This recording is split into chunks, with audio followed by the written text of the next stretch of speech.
Hello friends and welcome back to my channel. Today I wanted to share with you guys what a relaxed homeschooling day looks like when you have multiple kids of various ages and various grade levels. So for those of you who don't know me, I am a mom of 4 boys and I'm currently pregnant with our 5th, who is also a boy. So this year we have an 8-year-old and a 6-year-old who are officially doing school, and then a 4-year-old who is doing preschool stuff, and then of course my youngest, who is a year and a half, and he tags along with us and keeps us all entertained. Now today's day started quite late even for us.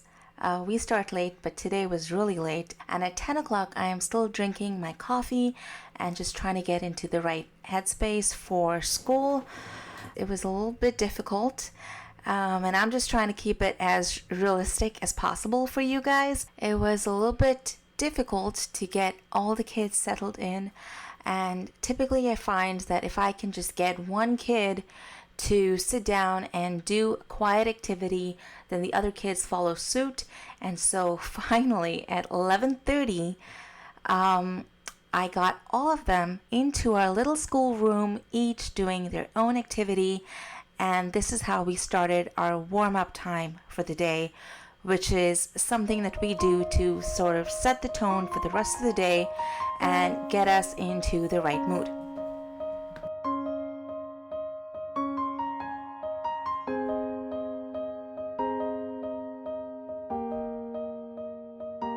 So my 6-year-old is doing some sort of process art with sticks that he found in the yard and paint, and then he was also painting a slingshot that he made out of the stalk of a sunflower.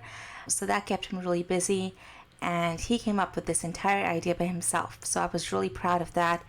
And then my 8-year-old dove into his origami work, and he is trying to make a dinosaur. Now, it was not a perfect day by any means. We experienced failure, we experienced frustration, and then that led to conversations about how to identify those emotions and how to overcome them. So I let my kids choose a lot of their own work, but those experiences open doors for great conversations, and we just get to talk about what they're doing and how they're feeling about it, and dialogue is really what dictates our studies.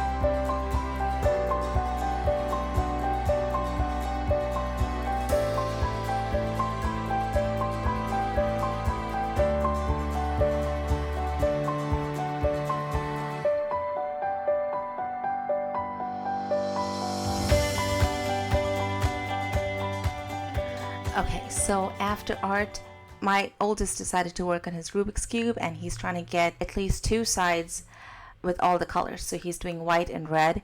And then my 6-year-old is getting his reading in. He's currently reading the Magic Treehouse series, and he really enjoys them. So he's getting his chapter in before lunch. My strategy for making lunch is firstly something really quick, and second is to get all the boys on an activity together so they're sort of looking after each other while I do the lunch. And so I cleaned up after the kids and then made a fresh pot of pasta, and then I had a leftover meat sauce with the pasta, and that's what we served up for lunch. So my oldest is setting the table for everybody, and then I'm here trying to negotiate with my youngest that pasta goes quite well with sauce. He's not having any of that. So he's having his pasta without sauce, and that's pretty much how my youngest two like it, but the oldest do have some sauce with it. So there's that. And then my 4-year-old really likes chopping up cucumbers, and he loves salads and lettuce and tomato and all of that. So he's in charge of the salad. That's his responsibility, and he takes it very seriously, and he really takes pride in it.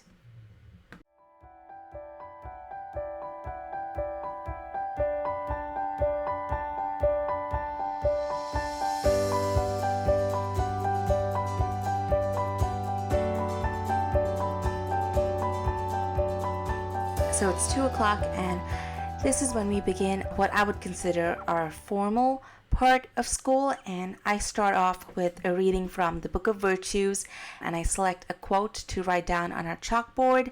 So the kids get their composition books out. We write down the date so they learn how to practice the date, and then they also write down the quote. This way we get to practice our handwriting, we get to practice our spelling, all while learning about a virtue that we have picked. We have picked responsibility, so that's what they're working on right now. My 6-year-old has trouble writing the number 2, so I'm just going to help him with that. They continue copying down the rest of the quote. They like to decorate their little notebooks with it, with some colors and things. And then I'm going to read the poem. The poem is called The Boy We Want, and we get to discuss the qualities that we're looking for in these boys when they become men. What are the qualities that we're looking for in young boys so that when they grow up, they become dependable men in the future?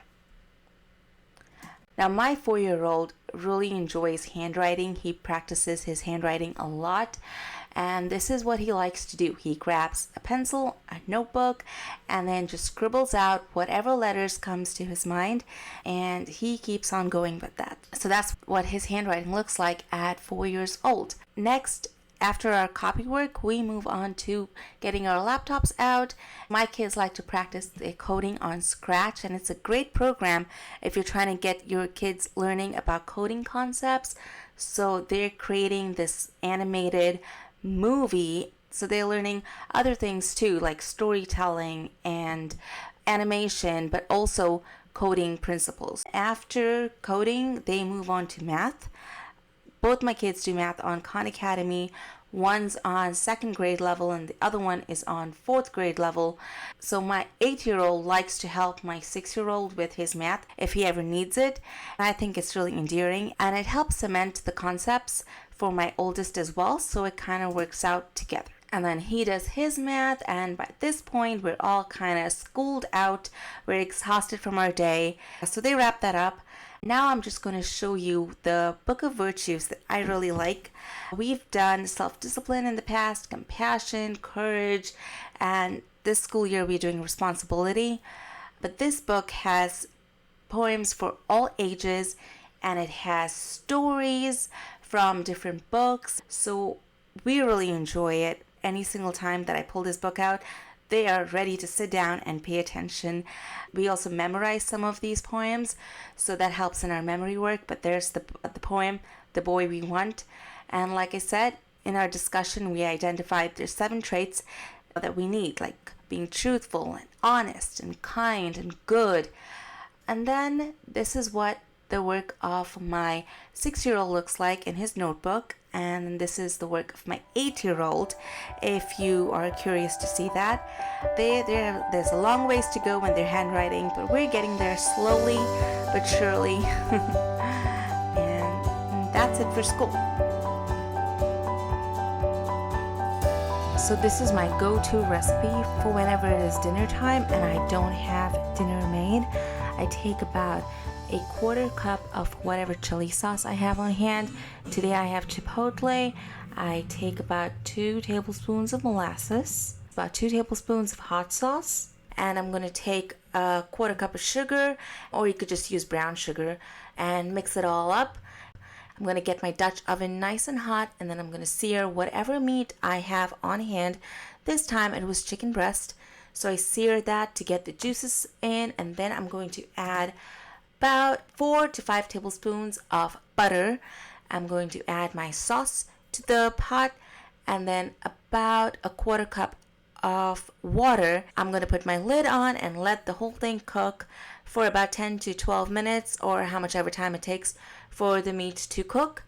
And that's about it. It's super simple, very low cleanup after, and I serve it with whatever kind of starch that I have. Today I'm going to do mashed potatoes, but I've done rice I've made some chicken wraps with it using flour tortillas, and it's always been a crowd pleaser. The sauce is kind of sweet, kind of spicy, and my kids especially enjoy the sauce. So definitely give it a try and let me know what you think. That's all that I have for you today. Thank you for tuning in, and I will see you guys next time.